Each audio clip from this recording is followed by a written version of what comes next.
বিসমিল্লাহির রহমানির রহিম।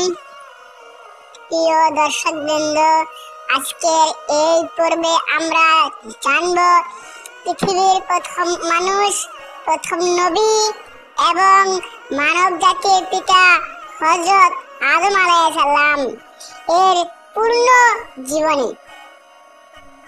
আল্লাহ তাআলা যখন আসমান ও জমিন সৃষ্টি করলেন, তখন তিনি চাইলেন এমন এক সৃষ্টিকে সৃষ্টি করতে যে হবে তার প্রতিনিধি খলিফা পৃথিবীতে।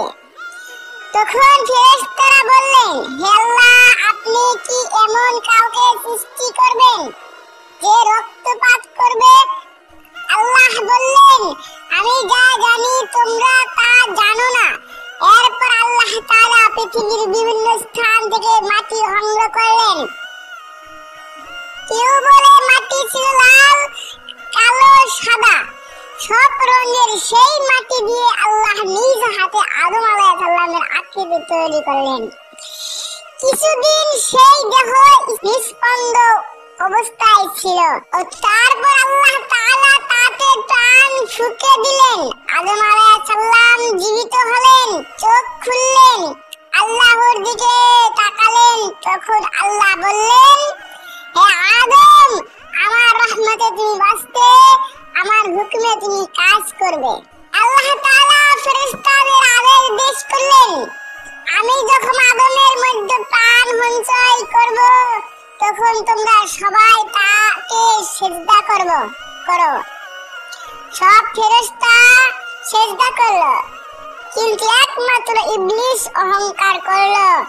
সে আগুনের সৃষ্টি আর আদম আলাইহিস সালাম মাটির সৃষ্টি।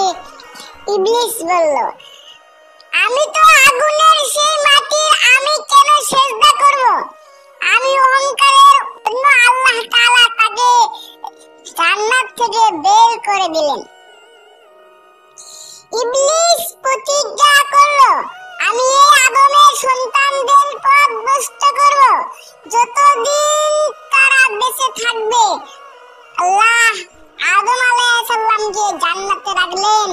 সেখানে তার জন্য ছিল সমস্ত নিয়ামত। কিছুদিন পর আল্লাহ তার জন্য সঙ্গী সৃষ্টি করলেন। আদম আলাইহিস সালাম ও হাওয়া জান্নাতে সুখে শান্তিতে বসবাস করতে লাগলেন। কিন্তু আল্লাহ তাদের এক নির্দেশ দিলেন, তোমরা এই গাছের কাছে যাবে না, এর ফল খেও না। ইবলিস তখন ফন্দি আতল সে হাওয়া ও আদম আলাইহিস সালামকে ধোঁকা দিয়ে বলল, এই গাছের ফল খেলে তোমরা চিরজীবী হবে। তারা ভুলবশত সেই ফল খেয়ে ফেলল। ফল খাওয়ার সঙ্গে সঙ্গে তাদের পোশাক হারিয়ে গেল। তারা বুঝতে পারলো তারা ভুল করেছে। আল্লাহ তাআলা বললেন, তোমরা নেমে যাও পৃথিবীতে, সেখানে থাকবে, মৃত্যুর পর আবার আমার কাছে ফিরে আসবে। এইভাবে আদম আলাইহিস সালাম ও হাওয়া আলাইহিস সালাম জান্নাত থেকে পৃথিবীতে পাঠানো হলো। কেউ বলে আদম আলাইহিস সালাম শ্রীলঙ্কা সারাংদ্বীপ পর্বতে অবতরণ করেছিলেন, আর হাওয়া আলাইহিস সালাম যাই পরে তারা একে অপরকে চিনে পুনর্মিলিত হন। আদম আলাইহিস সালাম পৃথিবীতে এসে ঘর বাড়ি বানালেন, কৃষিকাজ শুরু করলেন, সন্তান উৎপন্ন করলেন। আল্লাহ তাকে নবুয়তের দায়িত্ব দিলেন, যাতে তিনি সন্তানদের আল্লাহর পথে ডাকেন। আদম আলাইহিস সালামের প্রথম সন্তান ছিলেন কাবিল ও হাবিল। দুজনের মধ্যে প্রথম দ্বন্দ্ব হয় পৃথিবীতে হিংসা ও অহংকারের কারণে। কাবিল হাবিলকে হত্যা করে, এটাই মানব ইতিহাসের প্রথম খুন। তারপর আদম আলাইহিস সালাম বহু বছর জীবিত ছিলেন, মানুষকে তাওহীদের দাওয়াত দিতেন।